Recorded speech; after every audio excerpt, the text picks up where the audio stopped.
në kushtet që jemi, e kam pyetjen për të dy dhe për ty dhe për zotin Duka, sa vota duhen në Durrës për të dalë deputet? Duke llogaritur faktin që votat që vinë nga emigrantët do të bashkangjiten... 67.000. Për të dalë deputet në Durrës. Nëse gjykojmë që do ketë... Kur themi 7 mandatet, themi 7 mandatet të opozitës, që në opozitë hëtë dhe këta, të që se di që një mandat... Po pra ti the 7 në blok opozita, 7 partija socialiste. Me 7, ke neve them, ke lista e koalicionit, se këto e kanë pragun rrët një 9.000 për dalë deputet, me se di unë. Kurse këtu, ke historiku që ka për një historika në 2021, ma shumë se gjithë ka morë Igli Cara, pak se 7.000, 6.000 në qytetë Cara. Nuk besoj që në këtë lloj gare kaq fort kalon njëri më shumë se 7 vota. Pse bëhet e fort gara, zoti Duka? Se duke tani listat... Sepse, u tha pra, është mena... është brëndalojt kësa radhe. Do lakmohet 1 apo 2 mandate. Janë 4 në mbyllur, 5 në mbyllur. Nëse merren 6, këte mandate merren ai që merr më shumë vota. Nëse janë 7, ai që merr më shumë merr të pajin, ai që deli dytë merr dytin. Kështu që gara brëndalojt është shumë e fortë. Po nuk krijon një lloj dembelizmi kjo brenda partisë për shkak ose brenda koalicionit opozitës, ata që janë sigurt. Ata që janë të mbyllur bëjnë fushat fare. Do të punojnë për... Ore, natyrisht që do të punojnë për partinë. Është rrezik kjo që domethënë. Sigurisht. Po, edhe mund të ketë, edhe mund të ketë. Kjo është... Ata që janë sigurt bëjnë fushat se për çfarë ata në rregull do të Ajo është e padashme fare pastaj. Nuk e di, unë nuk e gjykoj dot. Edhe unë nuk jam gar. Unë do punoj moralin e gjithsesi. Nëse ti ke kandidat, që e fut për herë të parë gar. Kandidat. Ke të tjera kushte. Nëse këto të PD-s, po kap këtë krahun që janë vet, se nuk po them për krahun tjetër. Që këto të PD-s janë atje ke lista e mbyllur për konjunktura, për vlerësime që mund të jenë subjektive, gjithë këto vlerësime nuk kanë aq objektive që i takon vetëm këtyre, se s'ja vetëm këta. Po u lan këta 5 veta. Do rrin pas me mene që punë mos unë jam bë deputet, kjo turpi më, mëse këtu s'shkon me. Nuk kuptoj. Nuk shkon me.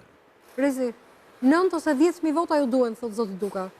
Si koalicion i ri, për shkak të rritjes të pragut. Më mirë se mua, se ky jurist. Unë nuk e di fiks, po më sa di ke 10 që më pavarësisht i duhet varet jashtëzakonisht shumë nga mënyra si do të shpërndajnë. Pavarësisht sa duhet të shpërndajnë votat. Do mund të dalë një mandat edhe me 7.500. Po, se disha këtë. Nuk është sepse formula dhont ka 2 elemente. Para punës është mënyra si pjestohet, sasia e përgjithshme e votuesve, mënyra se si kjo pjesë e përgjithshme e votave shpërndahet tek partitë politike, dhe sot që flasim, do kemi të paktën 7 grupime që konkurrojnë zgjedhje. Kështu që shpërndarja e votës do bëj dhe të jep ty sot pamundësinë për të analizuar se kush do të ishte rezultati i pritshëm. Por nëse do të marrim ato që janë historiket e votës në Durrës, mund prodhohet një mandat dhe me 7.000 dhe me 7.500. Po janë shtu shumë nga diaspora në Durrës. Durrës në Tiranë janë shtu shumë. Numri deputet dhe të shi besoj që kjo luan rol në... Numri i votave diasporës do thuash. Ti më mirë se unë, po se Tirana vetëm një mandat ka marrë. Mund dali një parti politike që ose koalicion vete me 7.000 vote një deputet, 7.000. Megjithatë, ndoshta. Mund të ketë një kombinacion tillë.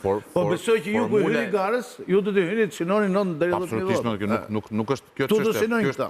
Po të bëjmë një analizë empirike në sensin që ti duhet bësh analizën mbi kush është minimumi i mundshëm që mund të arrihet. Pastaj pragu është pragu natyral që është ai pjestimi me 100% pjestim për 14 mandate, 7.64% e votave është mjaftueshëm për të marrë një mandat. Kjo do të ishte që i bën sa? Ky është pragu, varet nga sa votojnë. Pjesëmarrja. Është 7.64% e votuesve, e votave të vlefshme. Me këtë shifër ti e ke garantuar që merr një mandat. Pra, pjesëmarrja në votime do të jetë e rëndësishme? Absolutisht po. Për të rritur, për të ulur ose për të rrezikuar? Absolutisht. Shumë nga 250.000 përse edhe shumica janë Nuk e di ma do votojnë gjithë njerë. Pavarësisht janë regjistruar. Ata që janë regjistruar do të votojnë. Mund të votojnë, unë besoj se votojnë. Flokert. Tani, Agroni ka plotësisht drejt për pikat e dobta të Partisë Socialiste.